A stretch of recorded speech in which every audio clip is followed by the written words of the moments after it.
beautiful one coming in from one of Kenneth Mugabi.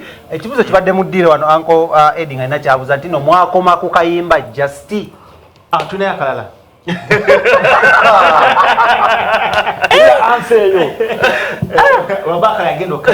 Yagendo Kayimba. The whole idea about it, we've seen you do love songs, a lot of them. Chichi, what's your inspiration about only that side? By the okabira nnyo abakyala, we don't know if you've been heartbroken so many times or no. Twakusooka kula nachi. I represent ababakaaba. Omanyi omusajja yasinga okukaaba naye amaziga ge cries tozuulira. Yes. Kitegeera so. Nze neewayo naye akampa kankaabe. Kulwaffe. Yes. Okay. Because mukyala wa Ronnie Mac akayimba akaganyo atakwagala nnyo. Then by the waliwo abali ku King Montage Studios awe nankulabye the likes of temuddamu kwogera ku mukyala Ronnie Mac bwembanga temulina linnya. Ye Mrs. Ronnie Mac. Bwe tubanga we tutuuse mbitadde. Awa King Montage Studios bali awe nankulabye batugambye balaba. Bya muntu wa Ronnie. Muntu wa Ronnie. Chikurume. Ye Mrs. Ronnie Mac. So nga tuze wa Kenneth Mugabi.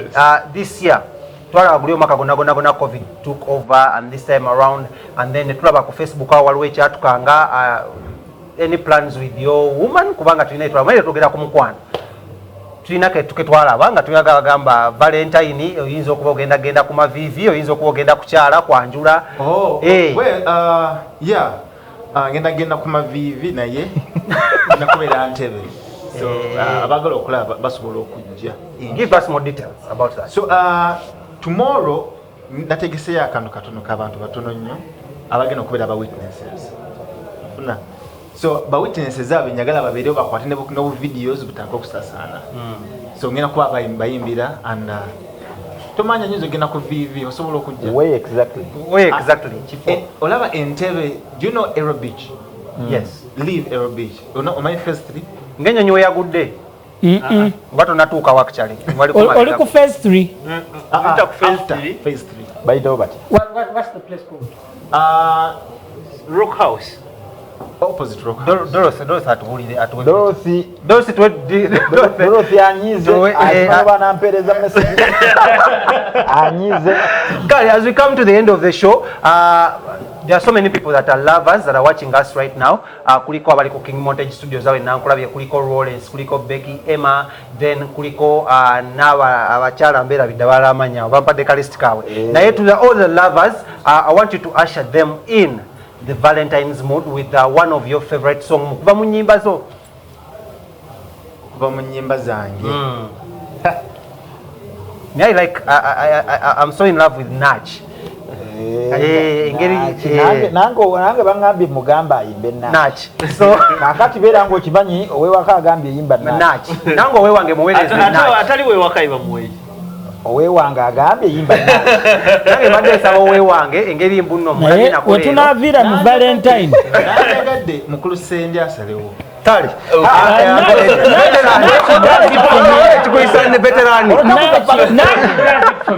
Onotakoza Valentine. Kaneda twekola ka intro k'omukyalo okamuwere mwezi naki? Ali ku mulimu. Tujja kamuwa. Akakrepu tujja kamuwa. Nja kamulaga. Kakikole. Singo batuwere singo Uncle Eddy. I would like to dedicate nyagala ojengo oli mu single linda kuna tono nyagala Dixon akumpere single so that you dedicate this song eri omukyala. No kale tugende. Njagala okuweereza oluyimba luno by I think he does Afro Soul.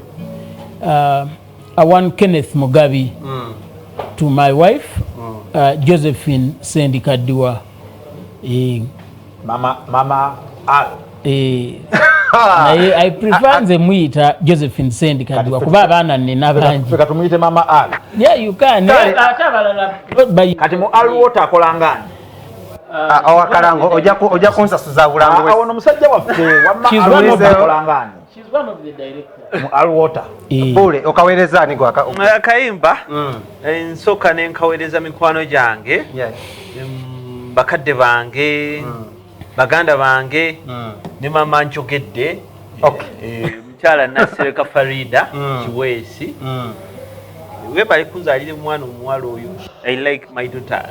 No, she's my Valentine. My daughter is my Valentine. Okay.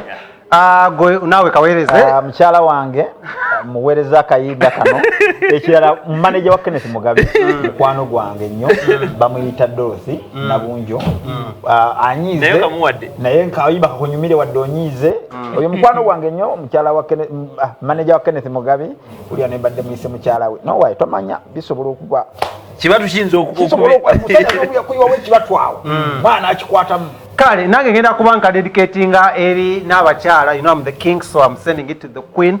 Thank you so much for the love that we share, and thank you so much for everything, for the kingdom business, Nokaweza kabali ku King Montage Studios. Ne producer wange omulungi ennyo amanyiddwa nga Nyanzi, then ne producer omulala amanyiddwa nga Baxter mu control room, ne Brian mu control room, then ne Dixon. As we come to the end of the show, ladies and gentlemen, thank you so much for watching. Coming in from Kenneth Mugabi, a dedication to all the lovers in the building. N'abakyala bafenga bali ku set. Kenneth Mugabi, Nach. Hi.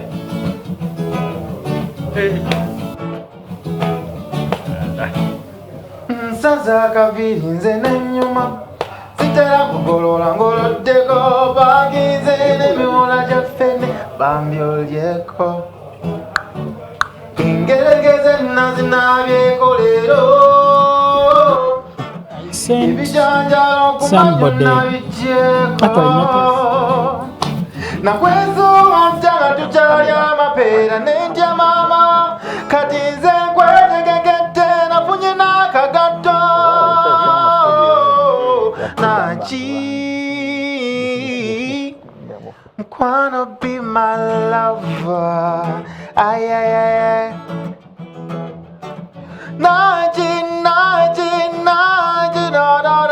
please be my lover oh no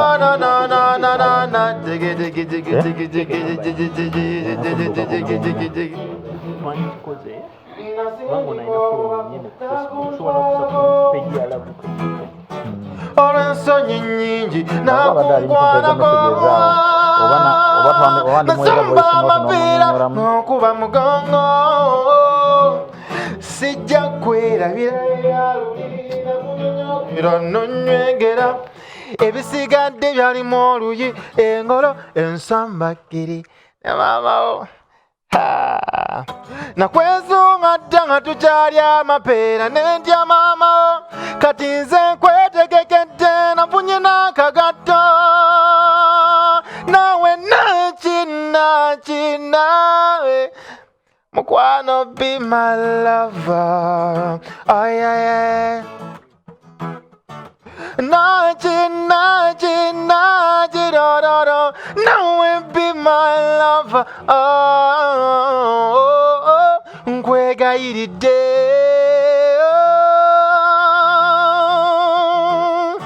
nakwesonga dda nga tukyalya amapeera n'endya maama kati nze nkwetegekedde nafunye n'akagatto nachi All right, as we come to no kujja but funa bulungi nnyo. I like playing a guitar. Can I hold your guitar? Capital. Kale kati ladies and gentlemen, thank you so much for watching. My name is the one the king himself. I want to BTM TV. Thank you so much for coming in, Kenneth Mugabi. And to the gentlemen the other side, we come to the end of the show and we thank the production team, Okuli Dixon on the camera, Okuli Baxter mu control room still, Okuli producer Nyanzi, Nemuganda wange Kapero, then Nabalabo nabo said their control room. Thank you so much. We catch you next Saturday, same time, same place. My name is the one the king himself. We love you and we say happy Valentine's. Happy Valentine's.